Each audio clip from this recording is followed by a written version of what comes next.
সম্মানিত উপস্থিতি মা বোনেরা,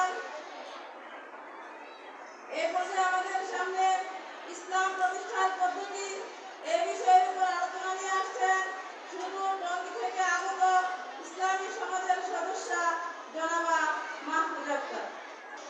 আসসালামু আলাইকুম ওয়া রাহমাতুল্লাহ। আল্লাহু আকবার। মানুষের নয়, সার্বভৌমত্ব, আইন বিধান ও নিরঙ্কুশ শাসন কর্তৃত্ব একমাত্র আল্লাহ, এটাই মহাসত্য। এই মহাসত্যের ভিত্তিতে জাতীয় ঐক্য গঠনের লক্ষ্যে মৃত সকল মা ও বোনদের, মৃত সকল ব্যক্তিদের দোয়া, রুহের মাগফিরাত কামনায় এবং জীবিত সকলদের সার্বিক কল্যাণে দোয়ার লক্ষ্যে 29তম বার্ষিক ইসলামী মহিলা মাহফিল। উক্ত মাহফিলে উপস্থিত থাকবেন আল্লাহর সার্বভৌমত্বের ভিত্তিতে তার আইন বিধানের প্রতিনিধিত্বকারী নেতা, ইসলাম সমাজের সম্মানিত আমির হযরত সৈয়দ হুমায়ুন কবির, এবং উপস্থিত আছেন দূর দূরান্ত থেকে আগত সম্মানিত মা ও বোনেরা। সমাজ ও রাষ্ট্র গঠন এবং পরিচালনার জন্য সর্বাধিক গুরুত্বপূর্ণ বিষয় হচ্ছে সংবিধান। পবিত্র কোরআনে মানব জাতির জন্য কল্যাণকর পরিপূর্ণ একমাত্র সংবিধান। আল কোরআনের মূল বিষয় সার্বভৌমত্ব, আইন বিধান ও নিরঙ্কুশ শাসন কর্তৃত্ব একমাত্র আল্লাহ।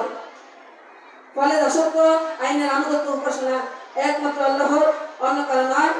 এরই বাস্তবায়নে শর্তহীন আনুগত্য অনুসরণ অনুকরণ একমাত্র হযরত মুহাম্মদ সাল্লাল্লাহু আলাইহি সাল্লামের, অন্য কারো নয়। এই সবই মহাসত্য।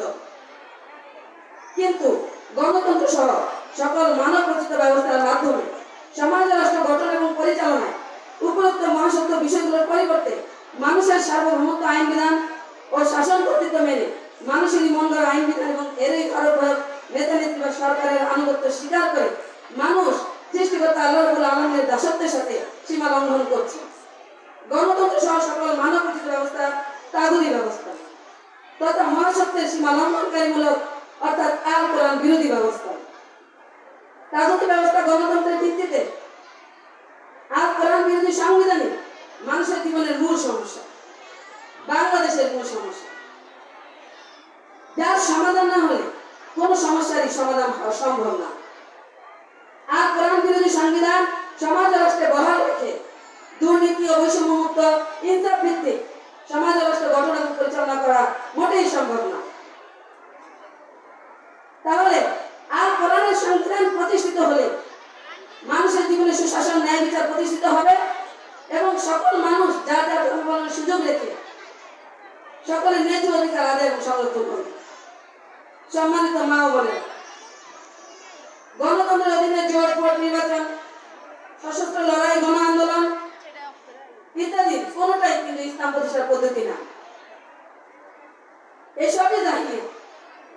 সকল প্রকার জাহিলি সমাজের বিপরীতে মহাসত্য বিষয়গুলোর দাওয়াত গ্রহণের মাধ্যমে দাওয়াত কবুলকারী ইমানদারগণের সমাজ তথা ইসলামী সমাজ গঠন আন্দোলনে ইসলামের আইন বিধান অর্থাৎ সমাজ ও সেই ইসলাম প্রতিষ্ঠায় ইমানদারগণের রাষ্ট্রীয় নেতৃত্ব লাভে রাসূল সাল্লাল্লাহু আলাইহি সাল্লামের প্রদর্শিত শান্তিপূর্ণ একমাত্র পথ এবং পদ্ধতি।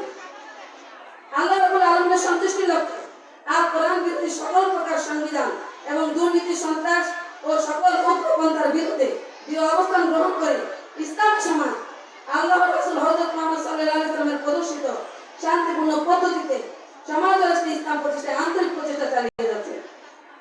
এই প্রচেষ্টায় নারীদের পিছিয়ে থাকার কোনো সুযোগ নেই।